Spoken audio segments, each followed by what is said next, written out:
So I'm not entirely sure whether we've got any people on the call yet.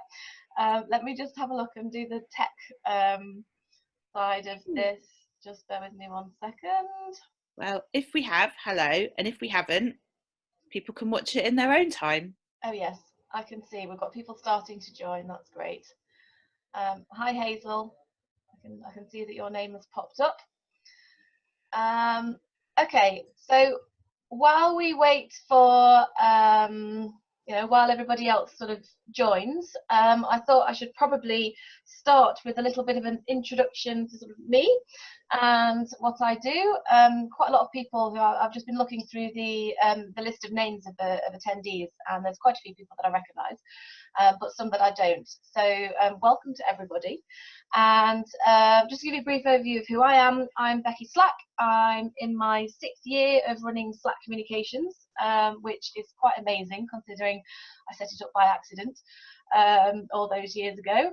And I'm a journalist by trade, and I've been working within sort of wider communications and PR for 7-8 years. I've been a fundraiser. I've been an event manager. I kind of dabble in all areas of communications, and Slack Communications works primarily with charities and social enterprise and small businesses, helping them communicate more effectively with their target audiences, make sure that they can be the best organisations they can be. And I'm very excited to have Lucy Gower from Lucidity with me today.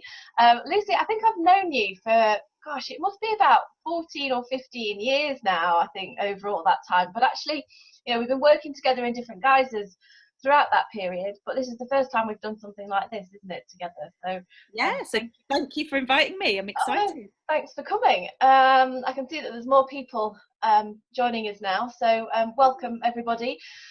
Lucy, perhaps you should start just by telling us a little bit about yourself and Lucidity, and also the Lucidity Network, which I'm a member of and which I love, by the way. Oh yes, and thank you for running the book group in there as well. So yeah, hi, so I think Becky, and so my background is fundraising. I was at the NSPCC for a long time, and I headed up their first innovation team when Childline and NSPCC joined together. So that would be where Becky and I first met. So for the last 7 years now, I've been running my own consultancy called Lucidity, where I do coaching and training and mentoring and consultancy around helping individuals and teams and whole organisations to think differently, be more creative, and be braver and more courageous to make their ideas happen. So that's kind of my day job. And then my second day job is something called the Lucidity Network, because over the years I've noticed the same things that stop people being creative and making their ideas happen. And it kind of boils down to 3 core things. One is dips in confidence, and the other is not having a network of expertise to go to for help, because we're kind of good at networking within our own sector, but not so good at networking outside. And the other thing is critical friends or encouragement. When you're trying to do anything new, no one ever, in my experience anyway, is guaranteed to say, yes, I love that. And you need some people to go on, give it a go. And so the network exists to do that. I'll talk about the nuts and bolts of it a bit later on. But Becky runs the Lucidity Network Book Club, which is a business book club, which is excellent, and I'm really delighted that Becky is such a doer, and it's one of the things on my list that I never quite did. So oh no, I'm happy to be involved. We had our first meeting the other week, and it was a real success. I think everyone got a lot out of it, so I was pleased with that. Okay, so we've got more and more people joining, which is great. Just to give you participants, your attendees, a bit of an overview of what's going to happen. Me and Lucy are going to have a bit of a chat about innovation and creativity in communications. And a bit later on, I'll open it up for questions. So I think if you should be able to ask questions via Zoom at the bottom of the screen. If you go to chat, if you ask the questions in chat, that would be great, and then I can share those with Lucy, and we can I think I might get to see the chat stuff. Do you? So yeah, I think so. I'm normally you in the webinar scenario, so yeah. it's new for me. Okay, so just to crack on, we're talking about innovation and creativity in communications. Now, I know that the participants who have registered for this, they're from a range of sized organisations and perhaps may have different ideas about what innovation actually means. So just for sort of some clarity to begin with, can you tell me what you mean by innovation, and particularly innovation in communications? Okay, great. So I'm going to start with a slightly different answer to the question, which is starting with what creativity is, which is having the ideas, which we're all capable of, and innovation is taking action and making those ideas happen. And I think there's a few things wrapped into that. One is it's always around solving a problem or meeting an unmet need, and in the context of communications, that's for, you know, what is it that you're trying to communicate to your audience, and if it is new or different for you, then it counts. It doesn't matter if someone else is using that technique or someone else has tried it. If it's new to you, then that's innovation. It's doing something new or different that meets your audience's needs or unmet needs or solves a problem. And I very much believe that innovation isn't the realm of the innovation team or the creative people. It's for every single one of us to do, and we're all capable of doing it, but sometimes it's just seen as a bit of a dark art or a buzzword, and that's where I think that the problems occur. Yeah. So when people work together, that's when the good ideas happen. Absolutely. So just to sort of paint a bit of a picture for our participants, give me an example of innovation, creativity in communications, please. Oh, do you know what? I wrote a list. Oh, so I would say that it is anything where you're really tapping into your audience's needs and doing something different. So a really obvious example, which I'm going to start with, is I think John Lewis do a really good job of innovative communications. They rely very much on storytelling, and they don't, if you look at all of their narratives for their comms, it's all about stories and emotions and how it makes you feel. They never say, this toast, we sell the best toasters, or buy your sofa here. And I'm seeing a lot of other high street brands starting to use that storytelling within their communications way more than before. So Nationwide, NatWest, Nationwide have got poets on the high street. It's a bolder and different way of looking at the world of banking or building societies that I think they're copying John Lewis. The other people that I think are doing a really good job of their comms, and this is more because they were able to respond to things really well and respond to disaster PR, is Greggs. Those people that have just launched the vegan sausage roll. Their voice, the things that they test out don't always work. Like a few years ago, I don't know if you remember, that they did some spoof nativity scene where they put a sausage roll instead of the baby Jesus, which for many reasons was completely flawed. I'm not saying that that's innovation per se. However, they were bold enough to do it, and how they responded to all of the criticism was absolutely spot on. And they didn't have a committee waiting weeks. They were straight back on it with their apology and a kind of tongue-in-cheek line of social media that went with it. So if you don't follow Greggs, I know that you probably don't work, anyone watching isn't working in the pastry sector. However, there's a lot of learning to be done from them. From there, they're just kind of fun in their outlook, which isn't always appropriate in the not-for-profit sector, but it's appropriate for their voice. And that's. So is that about the way in which they use social media? Do they talk to people differently? Is that what's kind of innovative and creative about Greggs, or is it more than that? I think it's more than that. They're fast, and they're really fun. They're really tongue-in-cheek, and it fits their brand. They're not over serious. They're quick to apologise. And some of the things they did, so when they were launching the vegan sausage roll, for example, their direct mail that went with that, they sent a sausage roll that their strapline for it was around, it's what you've all been waiting for. And it's a parody of Apple. So they sent the sausage rolls to people who were influencers in a case that would look like an iPhone case, in order to start to create press and PR. And that, and all of their channels lined up with the same same messages. That's kind of brave, right? I think.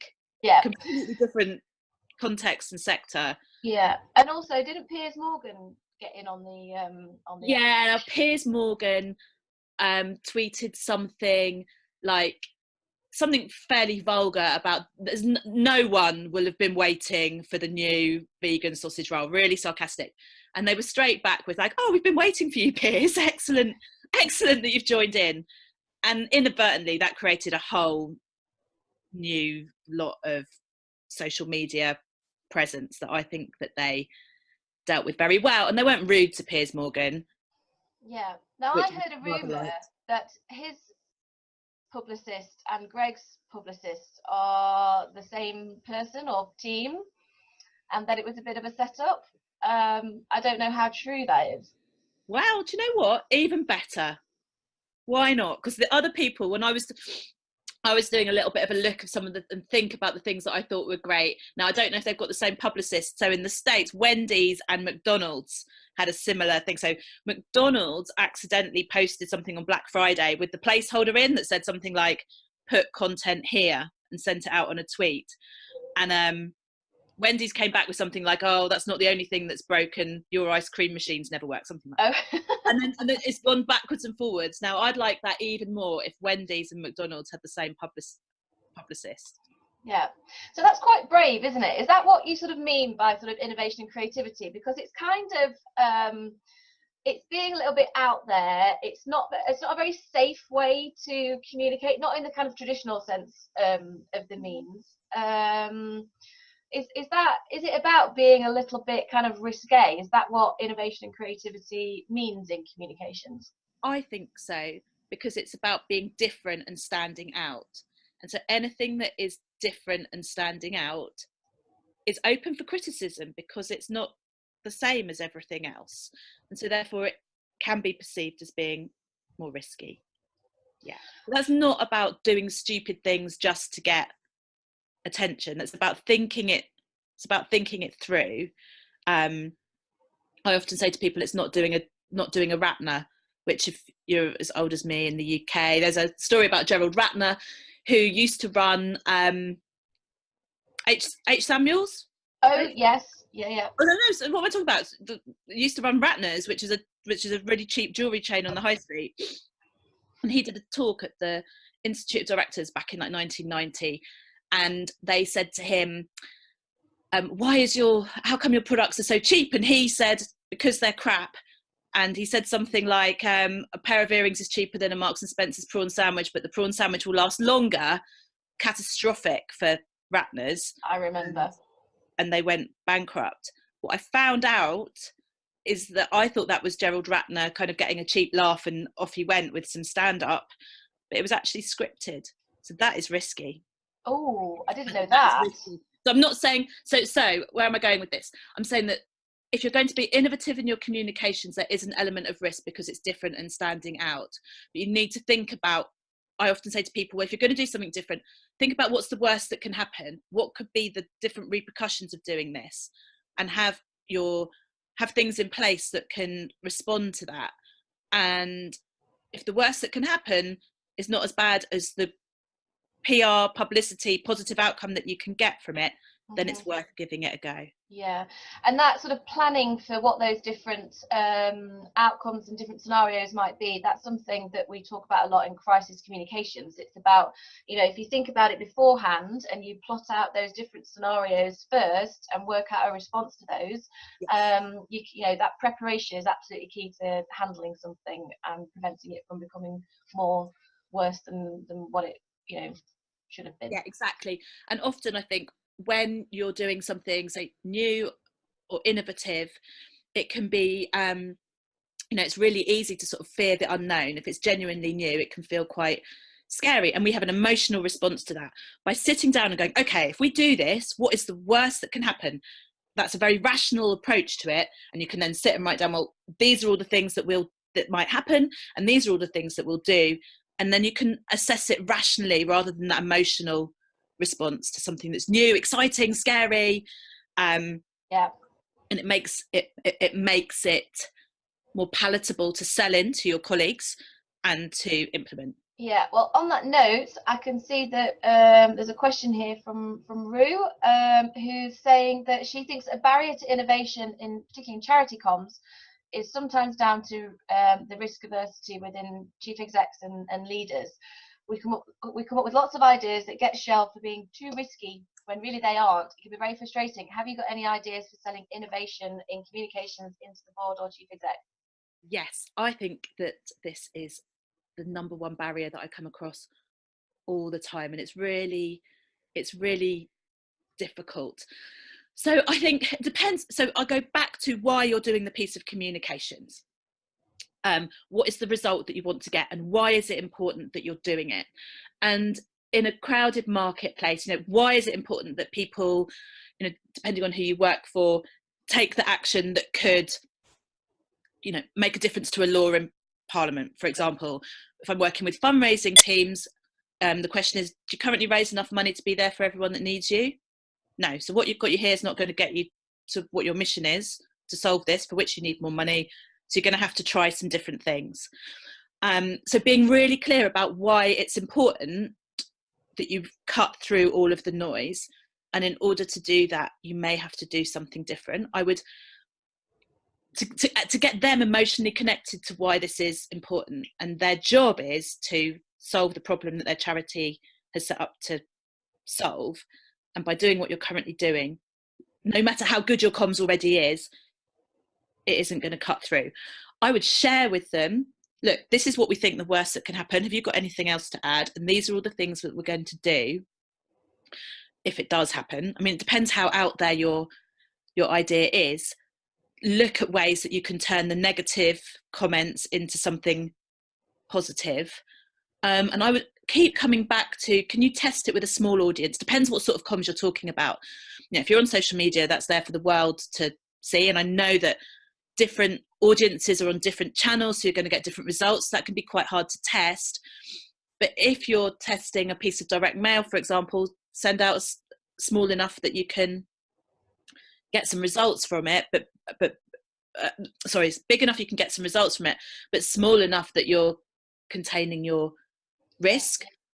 Test it, I wouldn't say with focus groups particularly, because what people say and what people do are two different things, but wherever you possibly can, test it in a live environment. Like, mock up a website with those messages, put it out there, see what people respond. Write a testing blog around the topic and see what response that you get. Or lots of little things that you can test on the way that gives your board evidence that can help them be more confident about the risk that they're taking. And then the other thing, which I know for comms professionals you'll approach this already like this, but everything's a test. So what if your piece of comms doesn't work? You've understood that doesn't work. You need to unpick why it didn't work, and then to make some adjustments to do it differently next time. So it's part of a learning process as well. Is there something in there also about looking at what other organisations are doing and how well they've done and how they handle different situations, and then using that within your business case to your board or your chief exec? Yes, absolutely. That's a really good point. And often look at who your real competitors are as well. So if I was working with Macmillan, for example, I'd kind of drop in that, well, cancer research tried it. And actually the story of the no makeup selfie and the ice bucket challenge came down to that competition, because the story that I heard was when no makeup selfie came out and was really successful, cancer research jumped on that immediately.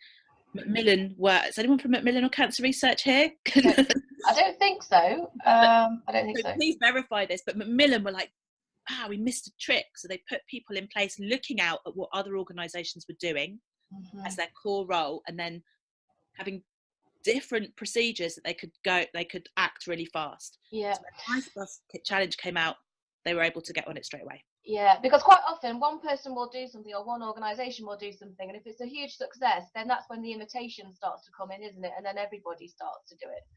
And then you've created the same situation all over again. So in the same way that, John Lewis might be the market leader in the high street in storytelling to attract customers, so you've got other organisations starting to do it. It's only a matter of time before everyone is telling emotional stories, and people have become jaded by that approach. Yeah. What about sort of innovation from a technology point of view? Because obviously within communications, there's constant disruption around different social media channels, new social media channels, around augmented reality, AI, all of that kind of stuff. Like, where does that fit into this picture? Is this all about how big an organisation you are and how much budget you've got, or is there stuff out there that other smaller organisations can do? I think that if you've got budget to spend on innovation, it makes things easier. But there's a whole movement called frugal innovation where you're doing a lot with quite literally nothing, and you're leveraging support through other means. So you perhaps in a comms context, you put something out there that someone else will pick up on, and you get your press and PR, not because you've spent money on it, because Piers Morgan has made a comment or whatever, for example. I think that, yeah, technology means that, anyone can be a comms expert. There's a lot of comms experts out there because anyone can have a website, put things on social media, makes it more competitive, makes it more crowded. And I think that it comes down to, why are you communicating? What's the action you want your audience to take? What do you know about your audience's preferences? And then absolutely honing in on the channel, the message, or the range of channels that is going to light them up. And if that means that some of your audience are early adopters of new technology, that's what that, depending on what sector you work in, then you need to be all over that. I just wonder, with any of the people listening to this, if you've got any examples of your own organisations or others that you think are using new technologies, new software, etc., really well, then it'd be great if you could, or really badly actually, it'd be great if you could share some of those examples in the chat box for us. Thank you. I'm glad you said that, because also we copy from people that we see are doing an amazing job, but you can learn an awful lot from what people are doing badly, or what your customers or other people's customers are complaining about. Yeah. Don't you have a Q&A or something coming up on Friday on failure? Yes, I think I do. I quite often talk about failure because, it links to innovation. Not everything will work first time. So the better we can be at seeing things as a test and failing and learning and moving on, that's kind of the flexes our innovation muscles, if you like, and helps us to be a bit braver to keep taking those little risks. Just on the sort of the subject of failure, as a small organisation, I mean, I know from my own, I'm a small business, and I work with a lot of small businesses and small charities that don't have loads of budget, and so that fear of wasting valuable resources and limited resources on something that might not work, on some sort of innovation in communications, there's a kind of, you need to be quite brave, and you need to kind of feel like you're doing the right thing in the right way. How best can you kind of overcome that fear, and how can you put yourself in, make sure you've got the right knowledge and that you're armed with the right skills and equipment or whatever it is you might need to make sure that you give it your best shot? So I think there's really, really spending your energy on your audience insight. What motivates them? What do you know about them? And this doesn't need to cost lots of money. This can be face-to-face conversations. You can have volunteers that have conversations and feedback. There's cheap survey tools. But get to know your audience as well as you possibly can, and what motivates them and what motivates them emotionally. What is it that they care about? And then if you've done that bit really well, all of your comms is going to be responding to that. And don't let other people go, well, I like it or I don't like it, who are not your target audience. That is really the best thing that you can do to minimize your risk and help to Rue's comment earlier, to help manage that up to your board. Because a lot of them will be like, well, I don't know, for example, use VR because I don't know what it is. But actually, whether they like it or not is irrelevant if their audience is a completely different demographic. Yeah. Then there's view everything as a test. You're just testing what works. You can keep refining and honing your message and your channel, which helps to kind of minimize risk. And it doesn't have to cost stacks of money. Don't spend lots of money on the new thing straight up. Just lots of little tests with that target audience, whether you do that face to face or online. It doesn't matter what comms channel you're using. You could argue, you could put some things out on Twitter. If no one clicks on it, then that's not worked, has it? It's cost you a little bit of somebody's time. Yeah. So really look at those analytics before you do anything else. I know I'm preaching to the converted here. I think the biggest thing around innovation is having the bravery to just put that thing out there that you don't know whether it's going to work or not. That is the only way to test it, to put it out to a live audience. Yeah. And so with audience insight, are there assumptions that you can make, that you can't make, that you shouldn't make? I'm just thinking about kind of like, sometimes I speak to people who say that, oh, well, older people aren't on social media, and that's just not true. Or that, social media is for younger people, or Facebook's for younger people. Well, actually, it's probably for kind of people of our age and older. Younger people tend to be on, on different social media platforms. Like, where's a good place? If you haven't got the capacity, or you don't quite know how to start having conversations directly with your audience as it is, are there places where you can go to try and find information?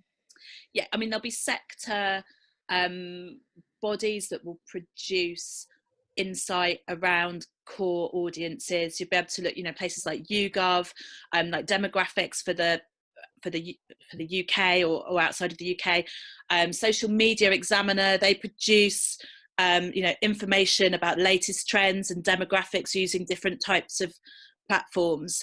And yes, we all make assumptions all the time about everything, and that's how our brains are wired. We have stereotypes for a reason, because we've learned through past experience that people are more likely to act in a certain way or not. The world, that your audience demographic is changing, the technology available is changing.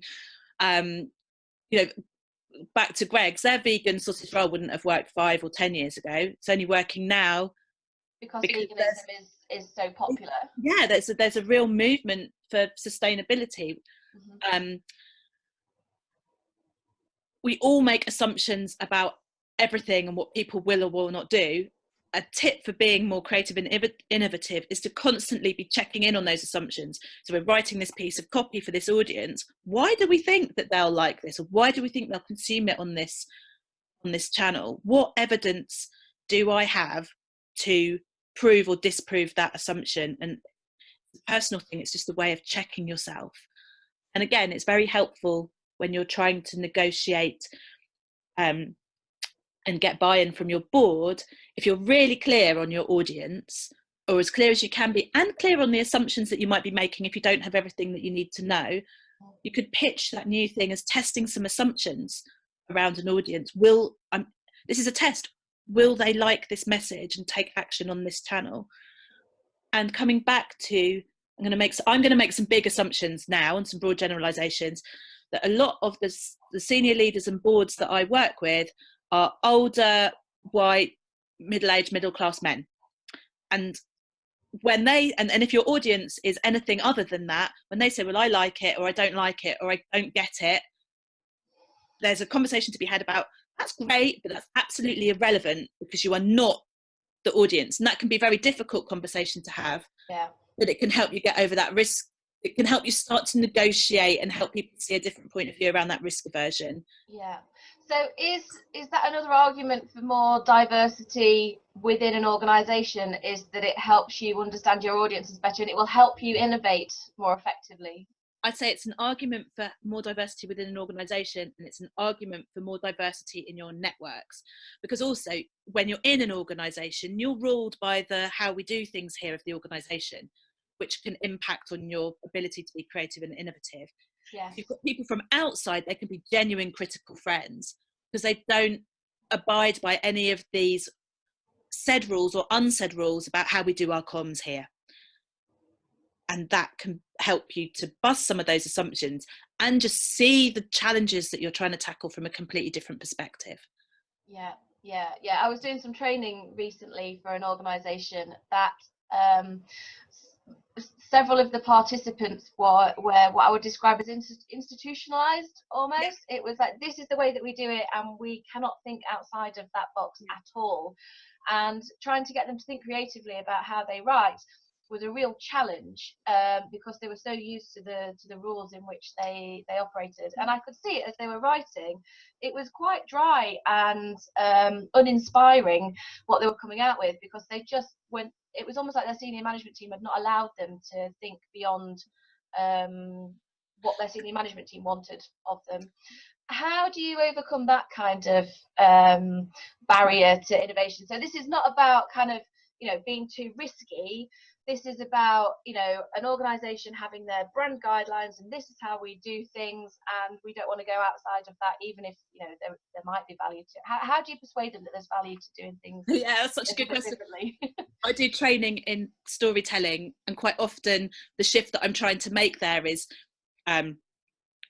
don't stand up and pitch and start with the blah charity was established in blah blah to blah blah blah. Start with something that emotionally connects people. Start with a story. And that often goes against how we do things here and brand guidelines, which is kind of the point. My advice on that is throw your corporate presentation away and speak from the heart, and ask for forgiveness over permission when you've got the different results, because you've been yourself talking passionately about the thing that you want the audience to hear, and you've thrown the brand guidelines away, because everyone else starts with their brand guidelines. Yeah. And if you've never seen a presentation that starts with blah, organisation was set up in blah to do blah, pretty much within the first 10 seconds you've lost your whole audience. Yeah. Test it again, back to that thing. Test it. Forgiveness over permission. Test doing it in a different way. Make sure that you're analysing your results, and take that as evidence to look. I think we may need to relook at how we currently do things here, because look at the results that I've got from doing this. Brilliant. I would love to start getting some questions in from the attendees, from all of you. So if you could start sort of filling up the chat box, that would be great. Also, I can see that there's a something down here. Q&A, hang on. Oh yeah, Andy's saying spot on, Lucy. Yeah, Andy Taylor, not the corporate pitch. Absolutely. Yeah. Andy, have you come across any really good examples of innovation, or do you find that some of the people that you work with struggle with innovation in communications in any way? Be nice to know. So we'll continue chatting while we wait for some comments to come through. While Andy is busy typing, I was having a little look. You asked me a question earlier, like, you don't have very much money, how can you do some of these innovation things? Some of it is around, it's all around how you think differently. And I saw an example from a company that I wouldn't ever buy anything from. However, I thought it was rather clever. I don't know how much money they paid somebody to come up with this. So KFC and their Twitter profile, so they did a clever thing where they only follow 11 people. They follow the Spice Girls, and they follow 6 people called Herb. Yeah. And someone noticed. So for any of you who are not averse to the not versed in Colonel Saunders KFC 11 Herbs and Spices, one of their followers spotted that, and that then just went, I hate the term went viral, but that created a huge amount of traffic. I thought that was really good. I thought that was very clever. Yeah. and that doesn't cost anything at all, does it? No. And in the article, we didn't know whether anyone spot it, but they did. So, I mean, that you could argue that there's no risk in that. I imagine that their board would go, well, aren't we trying to have more engagement and gather more people, and we do that by getting more followers? There would have been a conversation there around that's a different strategy to what everyone else would suggest. Yeah. There's an example from a few years ago, again on social media, where O2, I think it was way back in something like 2012, and O2, the line went down and nobody could use their phone, and they were getting loads and loads of complaints, and everyone was going mental on Twitter about how disappointed they were and how much it had messed up their businesses and how they wanted refunds and X, Y, and Z. And to start off with, O2 gave quite safe, quite corporate, quite bland responses. And then as time went by, they started getting more human, and they started having a bit of a joke with some of them, and started not necessarily taking the mickey, but kind of everything got a little bit more light-hearted. And by the end of it, the social media response was credited for having prevented O2's brand from being destroyed completely. And I think for me, the thing about creativity and you know, communicating effectively is being human, and not hiding behind that kind of corporate kind of wall, and remembering that you are actually, you know, communication is about having a conversation with other people, and that for me is a really important thing to remember.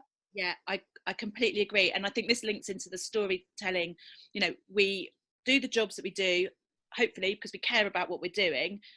When we arrive in an organisation and we have to be corporate, we lose some of ourselves, which is some of the bit that makes us interesting to other people. So if you're telling your story about why you do what you do, or why your organisation does what it does as a lead, then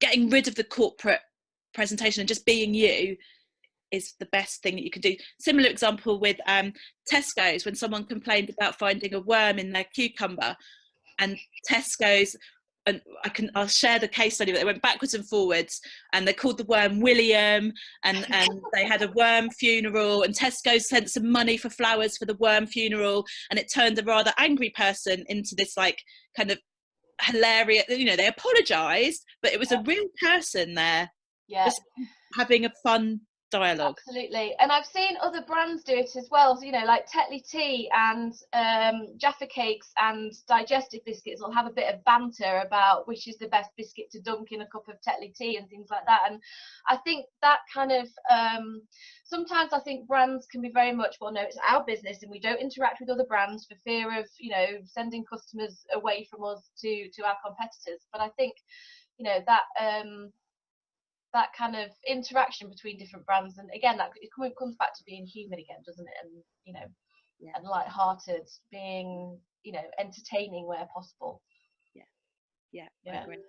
I can see that Andy has responded, and he's, you know, on the same lines. He's talking about being human. He says, for innovative presentations or messages, I find that going back to basics and making it as personal as possible, being human, is best. Bringing live content into the live debate presentation always takes people by surprise. A live Q&A with a donor or a web view from a service, bang on. I think that's a really good idea. I like that element of bringing in somebody else apart from the organisation to talk about the work that they do. Well, if you think about how you buy something, you know, what do? You ask your mates. You know, you're buying something big. You ask your mates. Google. You go on TripAdvisor, Amazon. You know, you look at what other people say about the thing that you're going to buy. You look for recommendations. That's the same for organisations, for charities, supporters, volunteers, everything. So getting someone else to shout on your behalf. Yeah, well, it always, you know, I think when you say something, people kind of think, oh, well, you would say that, wouldn't you?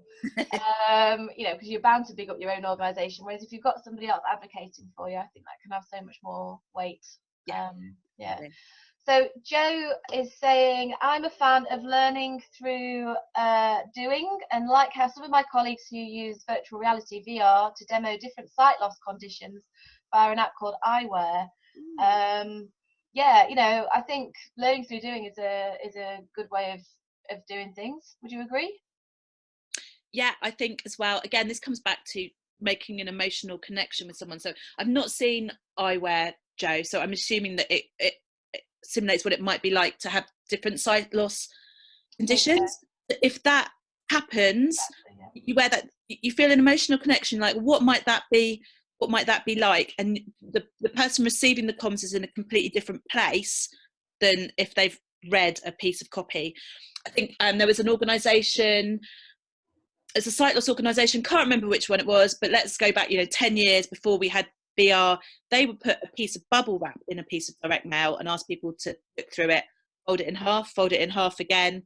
And that was they were trying to draw an analogy with when you have glaucoma, how quickly your sight loss goes, and then what it is like, to try and get that emotional connection, because you learn by doing, not by reading about how something affects you.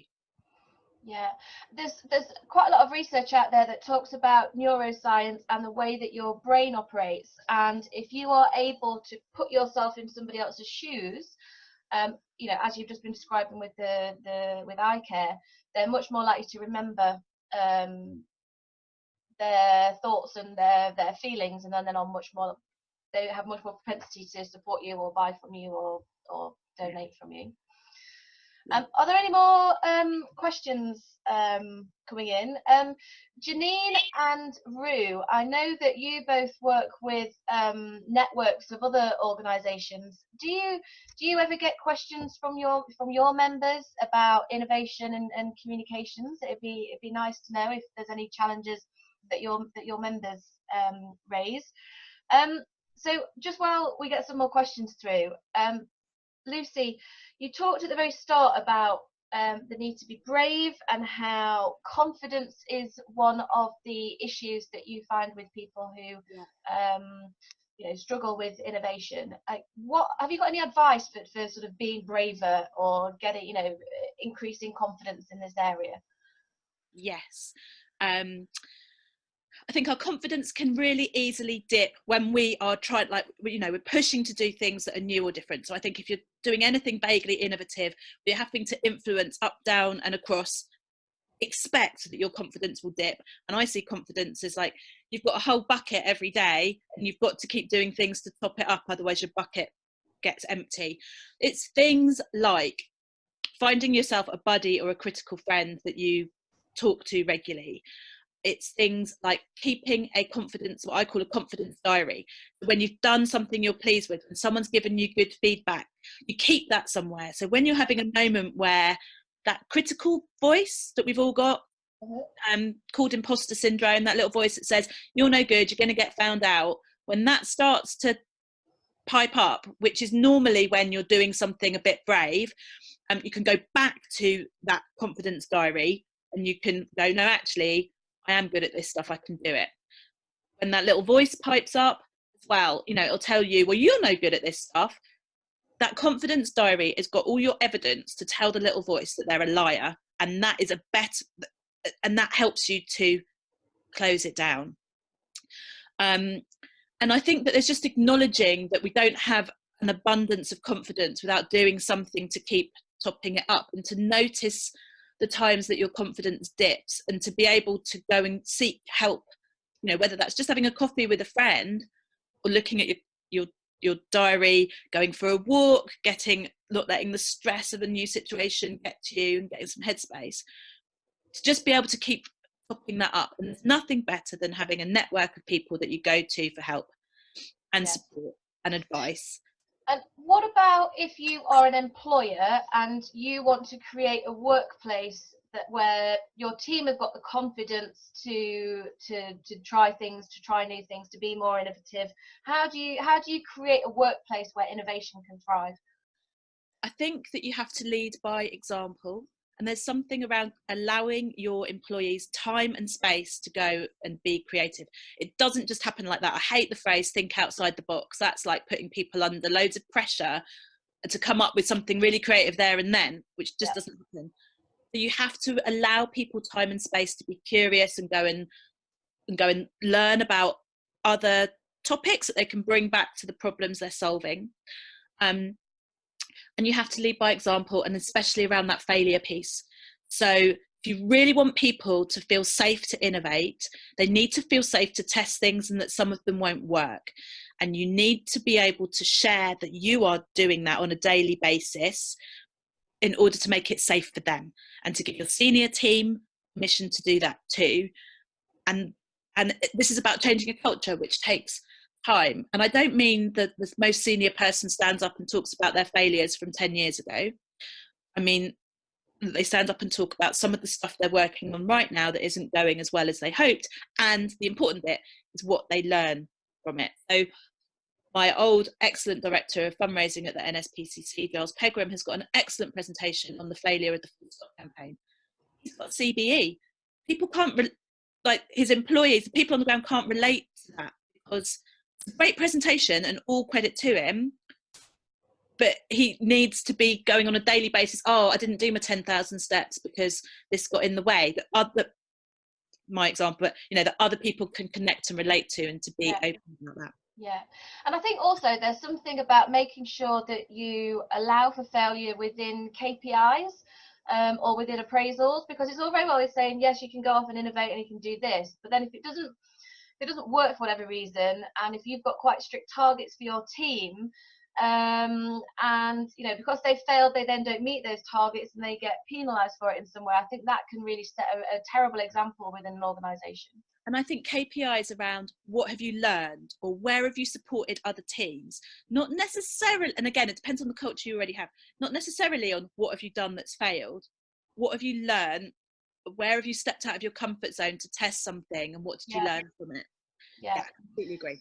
Yeah, I can see Janine is saying, so she says, I think more than anything, the challenges in small charities, and I think it's probably the same for small businesses as well, are around capacity. Taking time to look up and outward is key to innovation. Meeting others, building your network, and if you're constantly working at the coalface, there isn't space to think. I wholeheartedly agree with that. I've been in that position myself many a time. Janine says she agrees with Lucy's comments on culture too. In our most recent evaluation of our training program, we learned that the biggest barrier to people implementing new learning was lack of buy-in from senior staff or trustees. So absolutely vital that there's leadership and culture that supports innovation. I completely agree with that. And I think the thing that I learned from Grace Marshall, who's one of the people that I've done a webinar with, whose job title is Productivity Ninja, is a mindset shift about where you're spending your time and what's important. And she said, time to think and time to learn is the fuel for your creativity and your productivity. Yeah. And reframing it like that helps to make it legitimate. Because we have this thing, if we're not at our desk doing work, well, we're not working hard enough. And actually you need that time away to be able to think about how you can work more effectively. Yeah. What's that phrase about, if you had an hour to solve a problem, you'd spend 55 minutes working out what the problem was, and 5 minutes to cut down a tree, 5 minutes sharpening your axe. Yeah. 55 minutes sharpening your axe and 5 minutes chopping down the tree. Yeah, exactly. Analogy. And that is a mindset shift that is really difficult to create with your leadership, but that time thinking about it can help you to be more effective. Yeah, absolutely. And I think getting away from your desk is the best way to think. I don't know about you, but I have my best ideas either when I'm out walking or exercising in some way, or if I'm gardening, or if I'm in the shower. And I can really feel, I kind of, there's part of me that's kind of, oh no, I've got to be here, I've got to be ticking these things off my to-do list, but actually giving myself that headspace, I come up with new ideas, I find solutions to problems, I come up with some real brainwaves that actually, I'm kind of like, why am I doing this? Why am I adding this to my workload? But actually it's a really good idea that I then want to implement, which I wouldn't have had I not had that time to think. I do a session on where do you have your best ideas, and I've asked thousands of people, hardly anyone has their best idea at their desk, because there's maybe a couple of people out of the thousands I've asked. And it's because when you're relaxed or playful in your mindset, your brain keeps working on the problems that you're trying to solve, and that's where you have your best ideas. So yeah, in the shower, walking the dog, lots of people that tell me they have really good ideas on the toilet. Depends how well I know the group, I suppose. But yeah, getting away from your desk is fuel for your creativity and productivity. Yeah.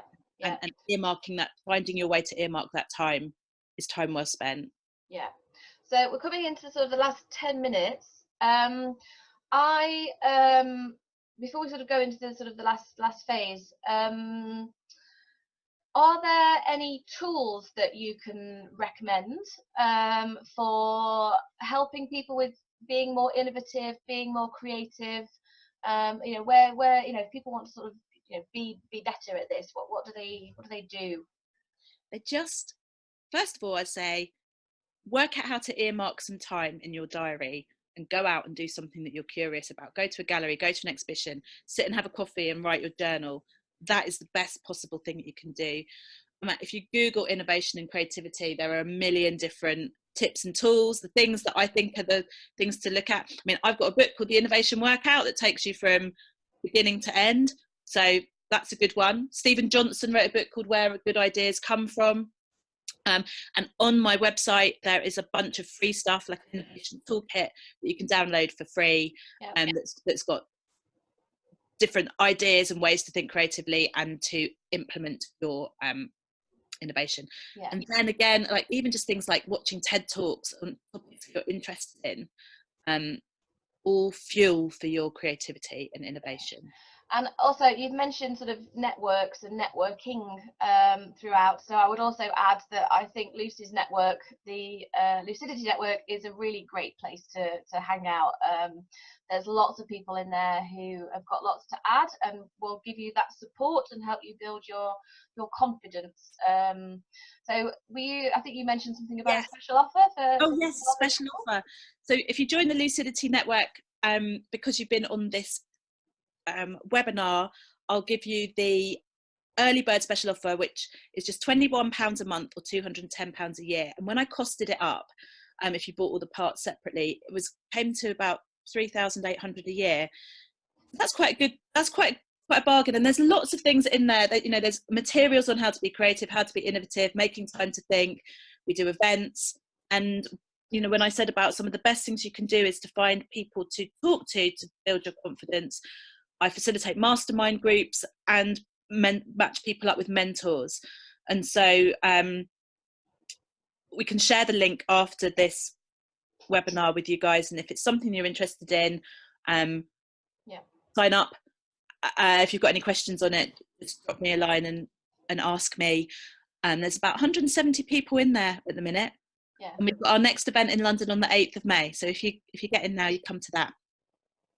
Brilliant. Okay, and I love the network. I think it's great. It's helped me solve loads of problems and give me confidence in areas. So I think you should all join immediately. So going back to innovation in communications, are there any key trends that people should be aware of? Are there, is there a new kind of, you mentioned the no makeup selfie coming up, or, we've talked about virtual reality and augmented reality and all that jazz. Are there sort of areas where you think people, given that most of the people on these calls are from small charities or small businesses, are there areas where you think that perhaps they should be focusing and concentrating their efforts? I think this isn't about, I think VR is going to be a big thing, but I don't think that this is about new technology per se. I think innovation is back to basics, to really understand your audiences, which channels they're hanging out on, and what the emotional needs of your audiences are, and then being brave to throw away the corporate brochure to just be you from the heart, sharing your message and what you want others to do in your own words. That, I know that doesn't sound like innovation, but if you're solving a problem for those people and you're communicating it in a way that lights them up, then that's the fundamental thing that innovation is. It's solving a problem. You don't need lots of like spangly tech to do that. You just need to be your best you, talking from the heart. And also, I think from my own personal experience, that kind of being you, that authenticity of you, helps build the trust and confidence that people need in order to invest in you, whether it's as a donor if you're a charity, or as a customer if you're a business. I think trusting that you are who you say you are in this world of fake news and dodgy websites and people trying to con you left, right and centre, I think that authenticity piece can be a really valuable part of your brand and your communication strategy.